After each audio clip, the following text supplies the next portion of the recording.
Hello നമസ്കാരം.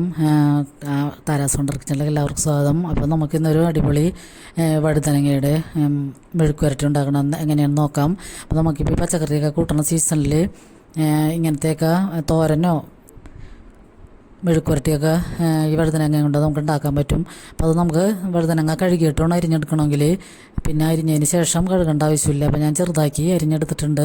അപ്പോൾ നമുക്ക് അരിഞ്ഞ് കഴിഞ്ഞതിന് ശേഷം കട്ട് ചെയ്തതിന് ശേഷം അധിക സമയം ഇത് വെക്കരുത്. അങ്ങനെയാണെങ്കിൽ അതിൻ്റെ കളർ മാറിപ്പോകും.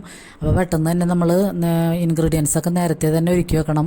അപ്പോൾ വെളിച്ചെണ്ണ ഒഴിച്ച് ചൂടാകുമ്പോൾ ഞാനിപ്പോൾ ഒരു ഇടത്തരം സവാളയും 2-3 പച്ചമുളകും 5-6 വെളുത്തുള്ളിയും കൂടിയും ചെറുതാക്കി അരിഞ്ഞിട്ട് വെളിച്ചെണ്ണയിലേക്ക് ഇട്ടൊന്ന് വാടി വരണം. അപ്പോൾ അതിനുവേണ്ടി നമുക്ക് ഒരു 1/4 ടീസ്പൂൺ ഉപ്പും കൂടി ചേർത്ത് കൊടുക്കാം. അപ്പോൾ വാടിയതിന് ശേഷം നമുക്കതിലേക്ക് പൊടികളൊന്നും അധികമൊന്നും ഇടേണ്ട ആവശ്യമില്ല. ഒരു 1/4 ടീസ്പൂൺ മഞ്ഞൾപ്പൊടിയും 1/2 ടീസ്പൂൺ മുളക് പൊടിയും കൂടി ഇട്ടിട്ട് നമുക്കിതൊന്ന് നന്നായിട്ട് വഴറ്റി അതിൻ്റെ പച്ചമണം മാറുന്നതുവരെ ഒന്ന് വഴറ്റി കൊടുക്കാം. എന്നിട്ട് നമുക്ക് ഈ വഴുതനങ്ങ ഇട്ടിട്ട് ആവശ്യത്തിനുള്ള ഉപ്പും കൂടി ചേർത്ത് കുറച്ച് വെള്ളം തളിച്ചു കൊടുത്താൽ മതിയാകും. ഇത് പെട്ടെന്ന് വെന്ത് കിട്ടും. ഒരു 5 മിനിറ്റ് വരെ മതിയാകും. ചെറുതീയിലിട്ടിട്ടുണ്ടെങ്കിൽ നന്നായിട്ട് വെന്ത് കുഴഞ്ഞ് കിട്ടും. ഇത് നല്ല അടിപൊളി ടേസ്റ്റാണ് ഇതിന്. അപ്പോൾ നമുക്കിത് ലഞ്ചിൻ്റെയൊക്കെ കൂടെ സൈഡ് ഡിഷായിട്ട് കഴിക്കാൻ പറ്റിയ നല്ലൊരു അടിപൊളി റെസിപ്പിയാണ്.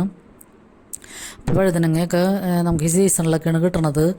പിന്നെ ചിലവരിത് വറക്കാറൊക്കെ ഉണ്ട്. മീൻ ഫ്രൈ ചെയ്യണതിന് പകരം ഇത് ഫ്രൈ ചെയ്തെടുക്കും. അപ്പോൾ അതിൽ കൂടുതൽ എണ്ണയൊക്കെ വലിച്ചെടുക്കണ പോലെ അബ്സോർബ് ചെയ്യണ പോലെ തോന്നാറുണ്ട് ചില വീഡിയോയിലൊക്കെ. അപ്പോൾ അതുകൊണ്ട് ഞാനിത് വറുത്ത് നോക്കിയിട്ടില്ല. അപ്പോൾ ഇങ്ങനെ മെഴുക്കുവരട്ടി ഒക്കെ ആണെങ്കിൽ നല്ല ടേസ്റ്റാണ്. നന്നായിട്ട് കുഴഞ്ഞ് കിട്ടും ഇത്.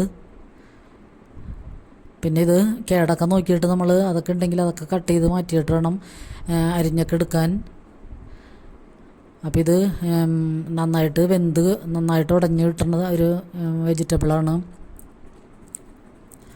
അപ്പോൾ ഈ ചൂട് കാലത്തൊക്കെ ഇങ്ങനത്തേക്കുള്ള വെജിറ്റബിളൊക്കെ മെഴുക്കുവരട്ടിയൊക്കെ വയ്ക്കാൻ എല്ലാവരും ശ്രമിക്കുക. ഇത് നമുക്കൊരു ചാറ് കറിയും ഒരു പപ്പടവും ഈ വഴുതനങ്ങ മെഴുക്കുവരട്ടിയും കൂടി ഉണ്ടെങ്കിൽ ലഞ്ച് അടിപൊളിയാക്കാം. അപ്പോൾ എല്ലാവർക്കും നന്ദി.